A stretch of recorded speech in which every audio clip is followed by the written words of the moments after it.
नमस्कार दोस्तों, आपका स्वागत है हमारी इस विशेष श्रृंखला में, जहां हम फ्लोरेंस कोवेल शिन की प्रसिद्ध पुस्तक the game of life and how to play it को आसान हिंदी में समझ रहे हैं। पिछले अध्याय में हमने परफेक्ट सेल्फ एक्सप्रेशन यानी डिवाइन डिजाइन के बारे में जाना था। हमने समझा कि हर इंसान इस दुनिया में एक खास उद्देश्य लेकर आया है। हर व्यक्ति के अंदर एक अनोखी प्रतिभा होती है और जब वह अपने असली रास्ते को पहचान लेता है, तब सफलता, संतोष और खुशी अपने आप उसके जीवन का हिस्सा बन जाते हैं। अब इसी यात्रा को आगे बढ़ाते हुए आज हम समझेंगे अध्याय 10, डिनायल्स एंड अफर्मेशंस, यानी नकारात्मक सोच को छोड़ना और सकारात्मक पुष्टि की शक्ति। फ्लोरेंस कोवेल शिन कहती हैं कि हमारा जीवन हमारे विचारों और हमारे शब्दों का आईना है। हम दिन भर जैसा सोचते हैं और जैसा बोलते हैं, धीरे धीरे वैसा ही हमारा जीवन बनता चला जाता है। यही कारण है कि हमें अपने शब्दों का बहुत सोच समझकर इस्तेमाल करना चाहिए। कई बार हम मजाक में या गुस्से में ऐसी बातें बोल देते हैं जो बाद में हमारी ही जिंदगी पर असर डालने लगती हैं। लेखिका बताती है कि केवल इच्छा करना ही काफी नहीं है। हमें अपने मन में यह विश्वास भी पैदा करना होगा कि जो चीज हम चाहते हैं वह सही समय पर और सही तरीके से हमें मिल रही है। उदाहरण के लिए, अगर आप नई नौकरी चाहते हैं तो सिर्फ मुझे नौकरी चाहिए कहने की बजाय यह कहना बेहतर होगा, हे ईश्वर, मेरे लिए वही नौकरी प्रकट हो जो मेरे लिए सबसे सही और सर्वोत्तम हो और वह मेरे जीवन में सहजता और कृपा के साथ आए। यानी सिर्फ परिणाम नहीं, बल्कि सही तरीका भी महत्वपूर्ण है। लेखिका एक उदाहरण देती है। एक महिला ने आर्थिक सहायता की प्रार्थना की। उसे पैसा तो मिला, लेकिन एक दुर्घटना के बाद बीमा के रूप में मिला। इससे लेखिका समझाती है कि अगर हम केवल परिणाम पर ध्यान देंगे और यह नहीं कहेंगे कि वह सही और शांतिपूर्ण तरीके से मिले, तो परिस्थितियां अनावश्यक रूप से कठिन भी हो सकती हैं।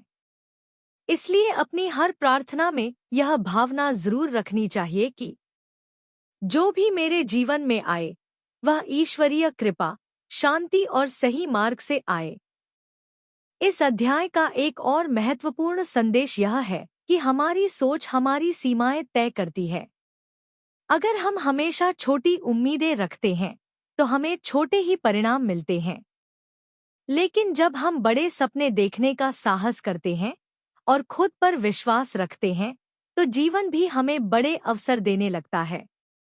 लेखिका एक कहानी सुनाती है, जिसमें एक गरीब व्यक्ति को सोने का एक छोटा टुकड़ा मिलता है। उस दिन पहली बार उसके मन में यह विश्वास पैदा होता है कि वह भी समृद्ध हो सकता है। यही बदली हुई सोच धीरे धीरे उसकी पूरी जिंदगी बदल देती है। इसका मतलब है कि समृद्धि पहले मन में पैदा होती है, उसके बाद जीवन में दिखाई देती है। अब बात करते हैं इस अध्याय के सबसे महत्वपूर्ण हिस्से की, डेनायल और एफर्मेशन। डेनायल का मतलब है अपने जीवन से हर गलत, डर पैदा करने वाले और सीमित करने वाले विचार को नकार देना। और एफर्मेशन का मतलब है सही सत्य को बार बार स्वीकार करना और अपने मन में मजबूत करना। जैसे, मैं डर को स्वीकार नहीं करता, मैं साहस और आत्मविश्वास से भरा हुआ हूँ। या मैं बीमारी को स्वीकार नहीं करता, मैं स्वस्थ, सुरक्षित और ऊर्जावान हूँ। या मेरे जीवन में समृद्धि, प्रेम और सफलता स्वाभाविक रूप से आ रही है। लेखिका कहती है कि जब हम इन सकारात्मक वाक्यों को विश्वास के साथ बार बार दोहराते हैं, तो धीरे धीरे हमारा अवचेतन मन उन्हें सच मानने लगता है और फिर वही विश्वास हमारे जीवन की वास्तविकता बनने लगता है। इस अध्याय में एक और खूबसूरत बात कही गई है, छोड़ देना। जब हम हर समस्या को पकड़कर बैठे रहते हैं, हर समय चिंता करते हैं और हर चीज को अपने नियंत्रण में रखना चाहते हैं, तब तनाव बढ़ता है। लेकिन जब हम अपना पूरा प्रयास करने के बाद परिणाम ईश्वर पर छोड़ देते हैं, तब मन शांत होता है और कई बार समाधान वहां से आता है जहां से हमने कभी उम्मीद भी नहीं की होती। इस अध्याय का सार यही है कि अगर हमें अपना जीवन बदलना है, तो सबसे पहले अपने विचार और अपने शब्द बदलने होंगे। क्योंकि जिस दिन हमारी सोच बदल जाती है, उसी दिन से हमारा भविष्य भी बदलना शुरू हो जाता है। और जैसा कि फ्लोरेंस कोवेल शिन हमें सिखाती हैं, गलत विश्वासों को छोड़ो, सही सत्य को अपनाओ और विश्वास के साथ अपने शब्दों का उपयोग करो। यही नए और बेहतर जीवन की शुरुआत है। तो दोस्तों, इसी के साथ the game of life and how to play it की हमारी पूरी यात्रा यहीं समाप्त होती है। इन 10 अध्यायों में हमने जाना कि हमारे विचार, हमारे शब्द, हमारा विश्वास, प्रेम, क्षमा, अंतर्ज्ञान और हमारी सोच, यही सब मिलकर हमारे जीवन की दिशा तय करते हैं।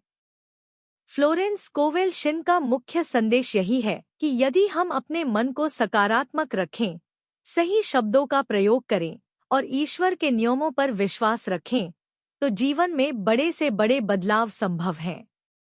अगर आपने इस पूरी श्रृंखला को शुरू से अंत तक देखा है, तो हमें उम्मीद है कि यह आपके जीवन में भी सकारात्मक बदलाव लाने की प्रेरणा बनेगी।